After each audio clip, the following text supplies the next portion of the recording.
Buenas, mi nombre es Gerald y hoy voy a resolver el siguiente ejercicio. Lo primero sería leer detenidamente el enunciado para denotar las partes más importantes que este nos ofrece, identificar incógnitas y datos importantes. Primeramente, leerlo. La varilla se sostiene mediante chumaceras lisas en A, B y C y está sometida a las dos fuerzas indicadas. Determine las reacciones de los soportes. Bueno, lo primero es que menciona que las reacciones de los soportes, es decir, en A, en B y en C. Esto implica a su vez de que esto va a ser un ejercicio de equilibrio estático en tres dimensiones, debido a que está en tres dimensiones, tanto en Z, en X y en Y. Tenemos las dos fuerzas mencionadas, una de 400 newtons, que es paralela al eje Y una de 600 newtons, que va a ser paralela al eje Z, que esto será muy importante más adelante. Bueno, lo primero es reconocer que vamos a tener 6 incógnitas. En A y en B vamos a tener una fuerza de reacción tanto para el eje Z como para el eje X, porque la fuerza está en el eje Y. Esto sucede por el tipo de soporte, que en el ejercicio todos se comportan igual. Para el caso de C, vamos a tener una fuerza, no, vamos a tener dos, disculpen, una tanto en X y otra va a estar en Y. En este caso, ¿por qué no en Z? Porque la fuerza en ese punto está en el eje Z. Entonces sucede lo anterior, solo que con una fuerza ubicada en una distinta posición. Ok, una vez identificado esto, vemos que tenemos 6 incógnitas, vemos que tenemos 6 ecuaciones. ¿Y estas 6 ecuaciones de dónde vienen? Vienen de las 3 sumatorias de fuerzas para cada eje y las 3 sumatorias de momento para cada eje. Entonces, con esto identificado, podemos decir que este es un ejercicio de estática que está estáticamente determinado.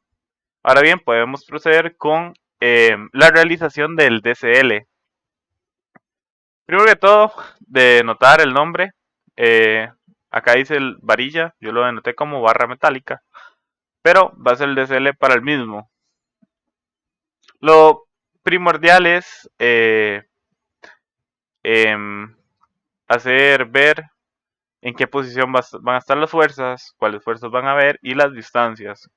Además, hay que mencionar cuál es el eje de coordenadas. En este caso yo lo mencioné aquí en pequeño, pero este es igual al que presenta el ejercicio. Si uno tiene el gusto, uno puede cambiar algunas cosas, pero eso va como por gusto de la persona. Vemos de que no están los soportes. Eso es debido a que los soportes en el DCL se sustituyen por las fuerzas de reacción que van a tener. Como les mencioné anteriormente, para el soporte en A va a estar AZ, AX, para B, BZ, BX y para C, CY y CX, junto con sus respectivas medidas y las dos fuerzas que mencionaba el ejercicio, el de 600 newtons y la de 400 newtons. Ok, ahora podemos proceder con el desarrollo de fórmulas de equilibrio. En este caso vamos a empezar con la sumatoria de fuerzas tanto en X, en Y y en Z, pero primeramente X. Para la sumatoria de fuerzas en X, que es esta acá, tenemos que AX más BX más CX va a ser igual a 0. ¿Eso por qué? AX, BX y CX están apuntando en el eje positivo de X y son las únicas fuerzas en ese eje. Entonces podemos decir que la suma de estas tres debe ser igual a 0. Pasa lo mismo con Y, solo que en Y solamente tenemos dos fuerzas.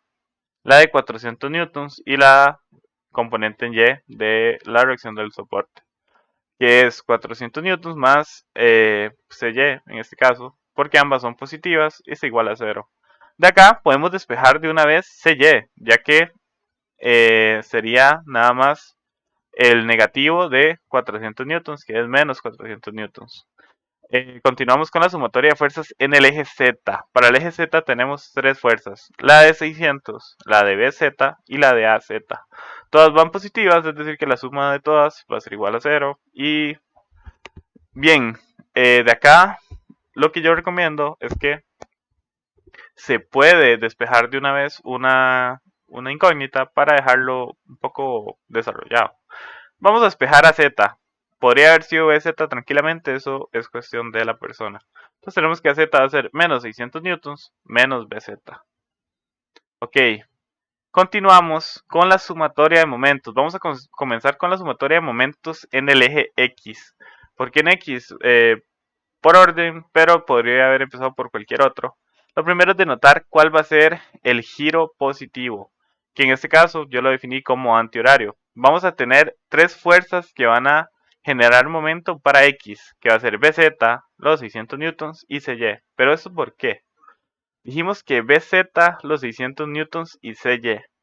Ok, podemos de una vez descartar por qué las demás no. AZ y AX junto con los 400 newtons pasan por el origen donde está el eje X.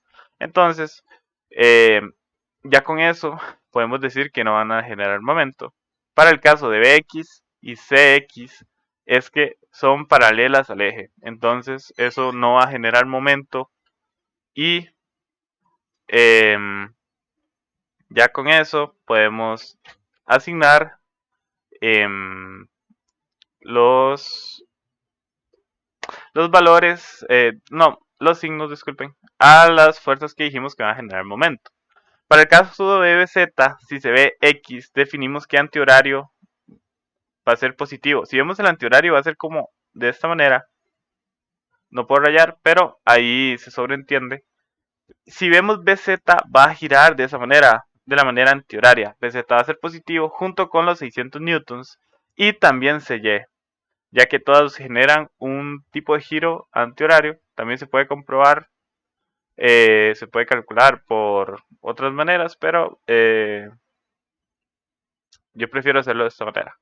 Entonces, si nos fijamos, vemos que, como dije anteriormente, BZ, CY y los 600 newtons van a ser positivos, y a todos hay que asignarles su respectiva distancia. Pero ya esto se sobreentiende como la distancia perpendicular entre el eje y la fuerza. De acá mismo podemos despejar BZ de una vez, ya que tenemos el valor de CY anteriormente despejado, y nos queda que BZ es igual a menos 933,33 newtons. Y esto, como mencionamos anteriormente, despejamos a Z, que decía que es menos 600 newtons menos BZ. Entonces, sustituimos BZ en esta ecuación anterior y tenemos que AZ es 333,33 newtons. Procedemos con la sumatoria de fuerzas en el eje Y. Igualmente, hay que denotar cuál es el giro positivo. Nuevamente lo definí como antihorario al positivo.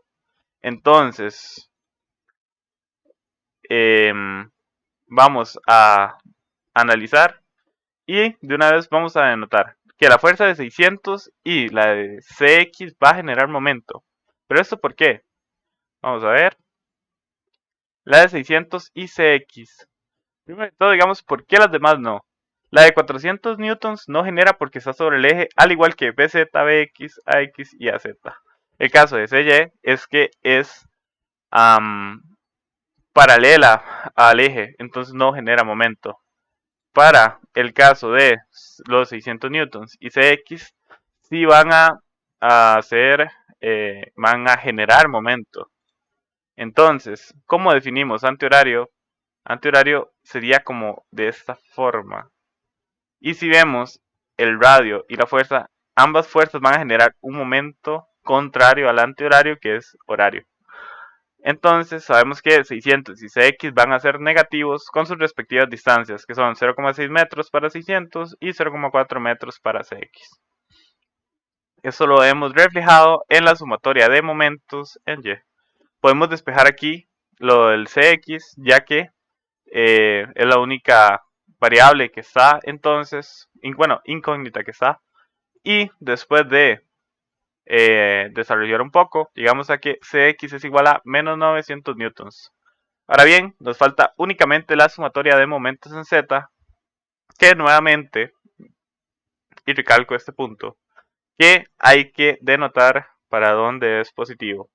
En este caso es antihorario al igual. Entonces vamos a ver qué fuerza genera un momento. Tenemos que Bx, Cy y Cx. Pero eso ¿por qué? Tenemos que Bx, Cy y Cx. Ok. Genera un momento en Z ya que Bz y los 600 newtons son paralelos al eje, entonces no genera momento. Tenemos que 400 newtons y AX pasan por el origen que a donde nace Z, por lo tanto no va a haber momento y solamente nos queda Cx y Cy junto con Px. Entonces definimos antihorario como el movimiento, no el momento positivo. Entonces si vemos antihorario sería de esta manera, como rodeando este eje. Bueno, este eje de acá. Y tenemos que tanto Bx como Cx van a ser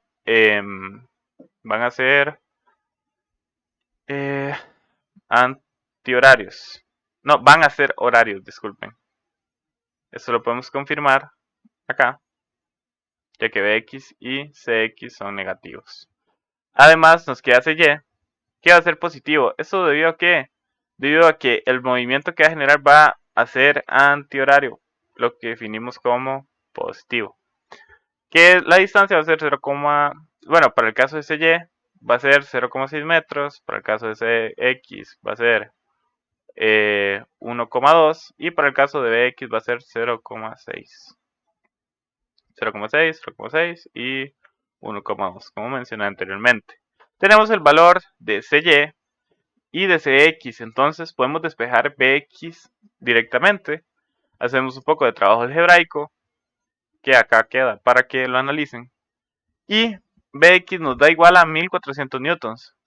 Ya con eso se nos acaban, entre comillas, las ecuaciones, pero esto es falso, ya que no hemos utilizado una y nos falta una incógnita, que es la primera, que no la usamos en ningún momento, y que nos falta AX. Entonces, si retomamos esta fórmula, ya sabemos Bx y Cx, que son estos dos de acá, bueno, que en sí es esta fórmula, esta ecuación, y despejamos a X. Con los valores que ya tenemos lo despejamos y llegamos a que AX es menos 500 newtons. Con esto tenemos todas las incógnitas resueltas y solamente nos faltaría dar respuesta al ejercicio, que en sí será que los componentes en A están dados por AX igual a menos 500 newtons y AZ igual a 333,33 newtons. Las componentes para B va a ser Bx igual a 1400 newtons y Bz igual a menos 933,33 newtons.